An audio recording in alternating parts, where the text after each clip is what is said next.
नमस्कार, मैं हूं जितेंद्र दीक्षित। लॉकडाउन के दौरान भी महाराष्ट्र में लोगों की ज़िंदगी अगर चल रही है तो उसके पीछे एक बड़ा कारण है हाईवेज़ यानी कि देश की वो बड़ी सड़कें जो कि एक शहर को दूसरे शहर से कनेक्ट करती हैं। तो इन दिनों इन हाईवेज़ का क्या हालचाल है, हम आज इसकी पड़ताल करेंगे और इसके लिए हमने चुना है मुंबई आगरा हाईवे को।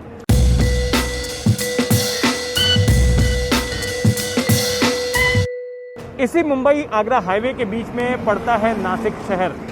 मुंबई को जो फल सब्जियों की, अनाज की आपूर्ति होती है वो खास करके नासिक और उसके आसपास के इलाकों से ही आती है। तो हम इस सड़क पर सफ़र करेंगे और जानेंगे कि वहाँ का क्या हाल है।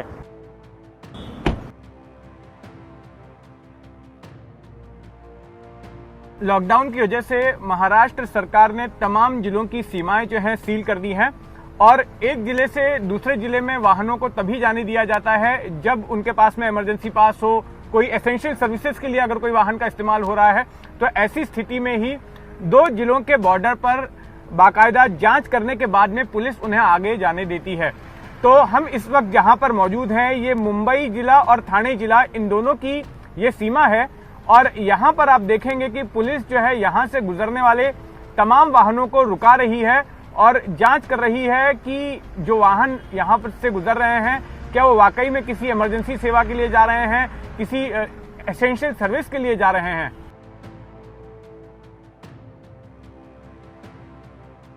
यहाँ पे मुंबई और मुंबई नासिक हाईवे है। यहाँ पे जो गाड़ी हम चेक करते हैं उनमें से गुड्स कैरियर को तो हमने अलाउड ही कर दिया है, लेकिन जब भी अगर गुड्स कैरियर में खाली गाड़ी में अगर उसमें पैसेंजर लेके जाते तो वो चेक करके हम कार्रवाई करते। फिलहाल हम तो ऐसे भेज देते और जो गाड़ी कार है हो या मोटरसाइकिल हो अगर उनमें से हम पास दिए ले तो ये हम उसको छोड़ते, नहीं तो रिटर्न भेज देते या कार्रवाई कर देते, फिर गाड़ी जमा कर देते। मेरे पास एक प्रोजेक्ट है कोविड-19 से लड़ने के लिए पीपीई किट बनाने का। मेरा वेयरहाउस भिवंडी में है। मैं V3 सप्लाई चेन सॉल्यूशंस ये कंपनी रिप्रेजेंट करता हूँ। तो मेरे पास जितने भी किट है तो दिन में हम लोग तकरीबन 100 किट पुलिस और पुलिस कर्मचारियों को बांट रहे हैं।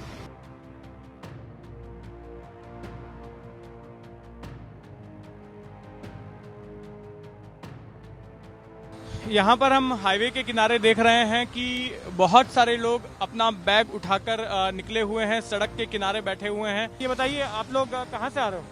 ये सांताक्रूज। और कहाँ जा रहे हैं? ये यूपी बांदा जिला। चलना पड़ेगा, अभी क्या करेंगे, खाने पीने की व्यवस्था नहीं है। जो था वो खा लिया, फिर गांव से पैसा मंगवाया, भाड़ा किराया, उसमें से अभी जा रहे हैं। जहाँ तक चलेगा तो चल रहे हैं। कुछ नहीं मिला, कुछ मिला ही नहीं तो क्या सरकार देगी। पैसा नहीं है हमारे पास खाना खाने के लिए, तो क्या करें। और शासन ध्यान नहीं दे रही है। होगा अब जो होगा, पैसा नहीं है तो क्या करेगा, जाएगा तो है ही। अपने घर जाना चाहते हैं लेकिन इनके पास पैसे नहीं है, खाने पीने का इंतजाम नहीं हो पा रहा है और इसलिए मजबूरी में अब ये लोग पैदल निकले हैं अपने गृह राज्य जाने के लिए, अपने गांव जाने के लिए। और हालांकि सरकार का ऐसा दावा है कि इन मजदूरों के खाने पीने का इंतजाम किया जा रहा है, कोशिश की जा रही है कि इनको परेशानी ना हो, लेकिन आप जैसा कि सुन रहे हैं इन मजदूरों की क्या बीती है और क्या मजबूरी है जिसकी वजह से अब ये इतना लंबा फासला पैदल पूरा करने के लिए निकले हैं। इस हाईवे से गुजरते हुए हम देख रहे हैं कि जगह जगह पर सड़क पर मरम्मत का काम चल रहा है। हमारे साथ में यहाँ पर जो काम चल रहा है उसके प्रोजेक्ट के इंचार्ज हैं भूषण शिंदे। इनसे जानते हैं। भूषण जी, ये बताइए कि ये सड़क पर किस तरह का काम यहाँ पर किया जा रहा है? ये अपना जो पाटोल रिपेयर्स का काम चालू है, जो मानसून के पहले एक्सीडेंट्स होते हैं पाटोल्स को लेके, वो पाटोल्स अभी कैसा ट्रैफिक नहीं है तो इस बीच में हम काम कर लेंगे तो आसानी से रहेगी और मानसून के पहला करना जरूरी है ये चीज़। खड्डे जो पाटोल्स है वो हम रिपेयर करेंगे, उसके ऊपर अपन पूरा बड़े बड़े पैच भी मार रहे हैं कि स्मूथली ट्रैफिक मूव ऑन हो सके। ये अपना नेशनल हाईवे का ही काम है, थाना PIO। तो लॉकडाउन का एक फायदा भी हम होते हुए देख रहे हैं, क्योंकि हर साल हम देखते हैं, हमने कई बार स्टोरीज भी की हैं कि सड़क पर गड्ढों की वजह से, खराब सड़क की वजह से कई बार यहाँ पर हादसे होते हैं। खास करके 2 व्हीलर्स पर सवार लोग जो है उनकी बाइकें गड्ढे में गिर जाती हैं और फिर वो हादसे का शिकार हो जाते हैं।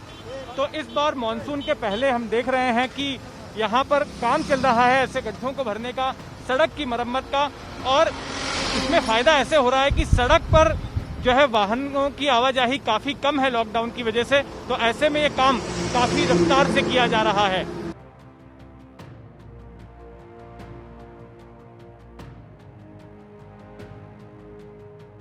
अब हम पहुंचे हैं भिवंडी के यवई गांव के पास, और यहाँ पर ये जो पेट्रोल पंप हम देख रहे हैं, यहाँ पर कई सारे वाहनों पर हम देख रहे हैं कि ईंधन भरा जा रहा है, और ये वो तमाम वाहन हैं जो कि सप्लाई चेन का हिस्सा हैं, यानी कि ये इन्हीं वाहनों के जरिए मुंबई, ठाणे और आसपास के इलाकों में खाने पीने की सामग्री पहुंच रही है, जरूरी सामान पहुंच रहा है। और रास्ते भर में जो भी पेट्रोल पंप हमें दिखाई पड़ रहे हैं वो सभी के सभी खुले हुए नजर आ रहे हैं, वहां पर पेट्रोल और डीजल की सप्लाई भी हो रही है। हम बात करते हैं इस पेट्रोल पंप के मैनेजर से। ये बताइए कि रोजाना कितने वाहन आते होंगे यहाँ पर? 100 गाड़ी आते हैं, 150 गाड़ी भी आते हैं, कुछ लिमिट नहीं है गाड़ी, कोई कम भी आते हैं, कोई ज़्यादा भी आती है। लेकिन डीजल पेट्रोल की सप्लाई लगातार हो रही है, उसमें कोई रुकावट नहीं है? उसके कोई रुकावट, कंपनी से कोई रुकावट नहीं है, मगर सेल में हमारा बहुत फर्क है। सेल में ज़्यादा कम होते रहता है साहब, कभी ज़्यादा सेल होता है, कभी कम सेल होता है उसके अंदर। और जो भी गाड़ी आते हैं, जितना बोर्ड लिखा है गवर्नमेंट का, जो लेटर दिया है गाड़ी वाले को, जो सामने दिखा दी बोर्ड। यहाँ पर ये जो बोर्ड लगा हुआ है, गाड़ी भी दिया है, हाँ, पुलिस की ओर से दिया हुआ ये बोर्ड है। जितना गाड़ी उनको हम लोग देते हैं, जब डीजल और पेट्रोल जिसका आईडी रहेगा तो उनको भी देते हैं ज़्यादा करके हम लोग। जो अगर मुसीबत में जो रहेगा, बहुत तकलीफ में है, तो ही कुछ हम लोग ये करते हैं, खाली नहीं देने का अलर्ट करते खाली बस। ये एक वाहन है जो कि रोजाना नासिक और मुंबई के बीच में अप डाउन कर रहा है। नासिक से ये सब्जियां उठाता है और मुंबई में बाजारों तक पहुंचाता है। इनसे बात करके जानते हैं कि क्या किसी तरह की कोई दिक्कत आ रही है माल पहुंचाने के लिए? नहीं सर, कोई दिक्कत नहीं आती। हम बराबर जाते, सुबह शाम तक आ जाते, 11-12 बजे तक का। सुबह आप क्या क्या माल लेके निकलते हैं नासिक से? पूरी भाजी रहता है, टमाटर रहता है, भिंडी, ये सब जितना भी भाजी का आइटम है ना, सब। और इसको क्या आप ले जाकर मुंबई में बेचते हैं? डोंबिवली में वहाँ लगा देते हैं, वहाँ पर बिक जाता है माल पूरा। और ये बताइए कि अभी लॉकडाउन के बाद में कुछ सब्जी भाजी की कीमतें भी बढ़ी हैं क्या? कहीं कहीं बढ़ रही है, कहीं कहीं बराबर दे रहे हैं। अभी घोटी में भी तो बहुत ज़्यादा हो गया अभी भाव, नहीं तो पहले बराबर दे रहे थे, डबल भाव होते जा रहे हैं। ये वो शख्स हैं जो कि रोजाना नासिक से सब्जी भाजी उठाते हैं और डोंबिवली, जो कि ठाणे जिले में आता है, वहां पर रोज ले जाकर इसे बेचते हैं।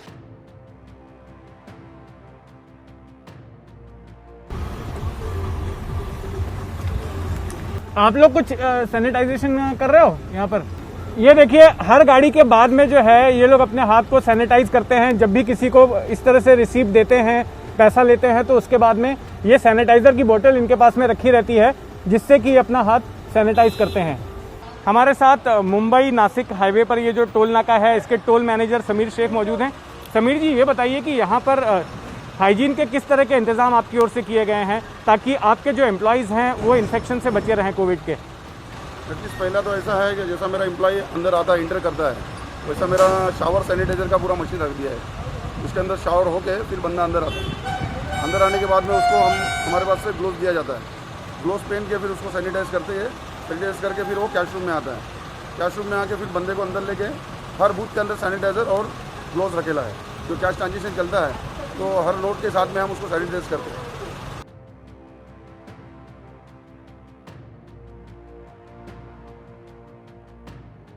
हाईवे से गुजरते हुए हमें कुछ यहाँ पर किसान दिखाई पड़ रहे हैं जो कि अपनी सब्जियों के साथ में सड़क के किनारे खड़े हैं। ये बताइए कि ये सब्जियाँ जो है कहाँ ले जाई जाएंगी? ये सब्जियाँ हम लोग उल्लासनगर, टिटवाला, इस इलाके में लेके जाएंगे। मोस्टली उल्लासनगर, जहाँ हमारा डोर टू डोर काम है। किसानों से डायरेक्ट माल लिया जाता है और वो लोग को भी गांव में हम लोग एंट्री नहीं करते, वो लोग भी रोड पे यहाँ हाईवे पे लाके देते हैं। कॉलोनी में स्टॉल वगैरह लगा के फिर वहाँ से सब लोग आते हैं और वो ले लेते हैं। ये लोग सप्लाई चेन का एक अहम हिस्सा हैं और इनकी वजह से ही मुंबई और आसपास के शहर वालों को लगातार सब्जी भाजी उपलब्ध रहती है। फल और सब्जियां भले ही नासिक से मुंबई पहुंच रही हों, लेकिन बहुत सारे एग्रीकल्चरल प्रोडक्ट्स ऐसे हैं जो कि मजदूरों की कमी की वजह से नहीं पहुंच पा रहे हैं। और इसकी एक मिसाल है मशरूम। हम इस वक्त नासिक के पास ऐसे ही एक मशरूम के प्लांट में मौजूद हैं। भारत की जो 6 बड़ी मशरूम की कंपनियां हैं उनमें से एक कंपनी है कैम्बियम बायोटेक, उसी का ये प्लांट है। और यहाँ पर हम देख रहे हैं कि कई सारे मशरूम जो है ऐसे बर्बाद यहाँ पर पड़े हुए हैं। इस कंपनी के मालिक MK झा इस वक्त मेरे साथ मौजूद हैं। झा साहब, ये बताइए कि इस लॉकडाउन की वजह से किस तरह का नुकसान उठाना पड़ा है आपको? बड़े पैमाने पर नुकसान हुआ है और ये कई चरणों में नुकसान हुआ है। आप जहाँ खड़े हैं वहाँ आप देख सकते हैं कि ऐसे कितने मशरूम हैं जो फेंक दिए गए हैं क्योंकि ये समय पर हार्वेस्टिंग नहीं हो पाए। मशरूम एक पेरिसेबल कमोडिटी है, यानी कि बहुत जल्दी सड़ सकता है और हार्वेस्टिंग के बाद इसे बेचना भी बहुत जल्दी इनकी आवश्यकता होती है। कुछ रूम्स में पड़े हुए हैं जो हम निकालने की कोशिश में हैं, लेबर नहीं मिल रहा है। इस तरह के पेरिसेबल आइटम अल्टीमेटली कहाँ बिकेगा? गवर्नमेंट इसके बारे में कोई नोटिफिकेशन जारी नहीं किया और अंततः ऐसा हुआ कि प्लांट को बंद करना पड़ गया। आज ये जो आप प्लांट देख रहे हैं जिसमें कि 6 टन कैपेसिटी है रोज बनाने की, उसमें कुछ भी मशरूम नहीं बन रहा है। 70-75 लोग काम करते थे, अनएम्प्लॉयमेंट हो गई। अब प्लांट को खड़ा करने में फिर बहुत पैसों की रिक्वायरमेंट पड़ेगी, बैंक के पास जाना पड़ेगा। गवर्नमेंट के कई गाइडलाइंस आ गए हैं MSME के बारे में। बैंक्स इस चीज़ को नकार देते हैं कि हमारे पास कोई लिखित गाइडलाइन नहीं है। सो मेरा आपके चैनल से के माध्यम से मैं यही कहना चाहूँगा, गवर्नमेंट को एक गाइडलाइन क्लियरली निकालना चाहिए, लोकल एडमिनिस्ट्रेशन को कॉन्फिडेंस में लेना चाहिए, ग्राम पंचायत में ये नोटिफाई करना चाहिए कि इस तरह की इंडस्ट्रीज में जो लोग कार्यरत थे वो काम कर सकते हैं, उन पर कोई प्रॉब्लम नहीं होने वाला है। सो दिस इज व्हाट हमने सफर किया है और हम चाहते हैं कि आगे इनको ठीक करने के लिए ये सारे रास्ते निकाले जाएं। यहाँ पे काम पे आने के लिए हमें पुलिस परेशान करते थे, आने के लिए आने नहीं दे रहे थे।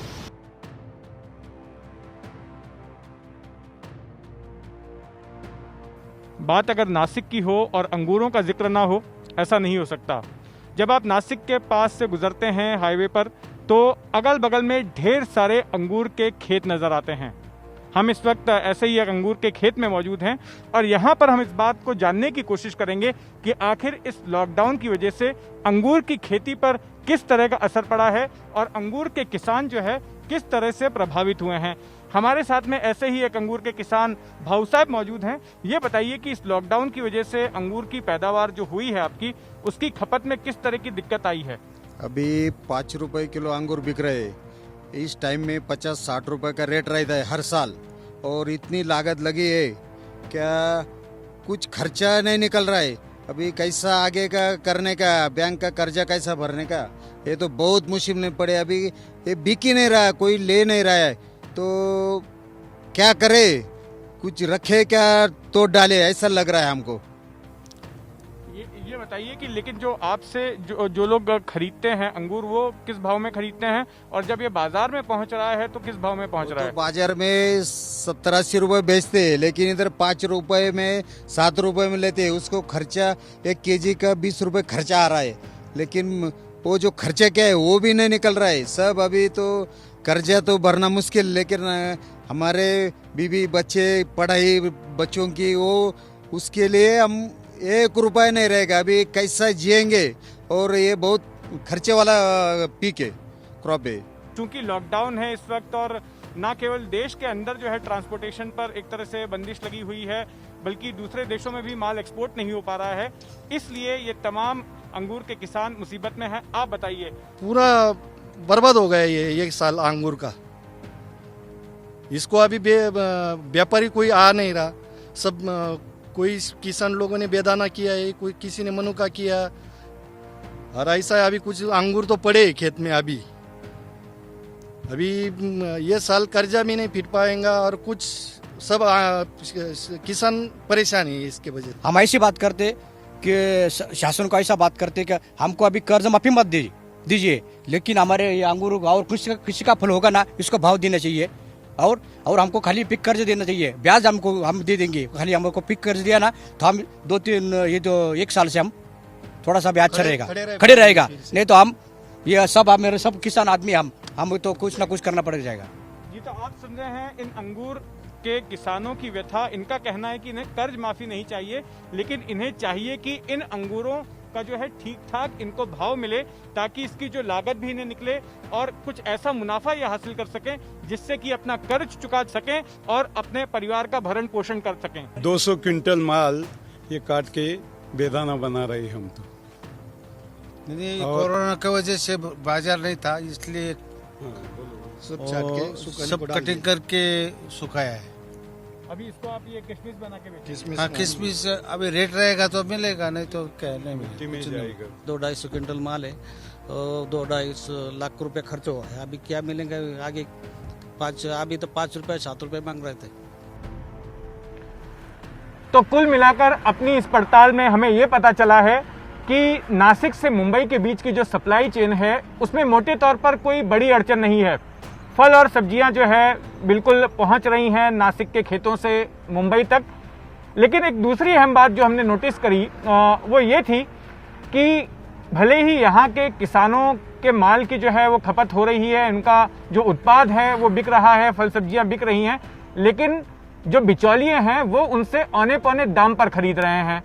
क्योंकि यहाँ से बड़े पैमाने पर, जैसे अंगूर की अगर बात करें तो अंगूर का एक्सपोर्ट भी होता है और देश के दूसरे हिस्सों में भी अंगूर जाता है, लेकिन चूंकि लॉकडाउन है इस वजह से उनके माल की खपत नहीं हो पा रही है और किसान जो है औने पौने दाम में अपने उत्पाद को बेचने के लिए मजबूर हैं।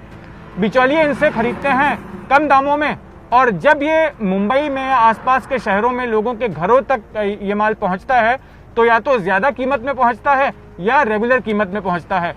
इनका कोई फायदा किसानों को नहीं होता। कैमरामैन अजीत कदम के साथ Jitendra Dikshit, ABP news. ABP news आपको रखे आगे।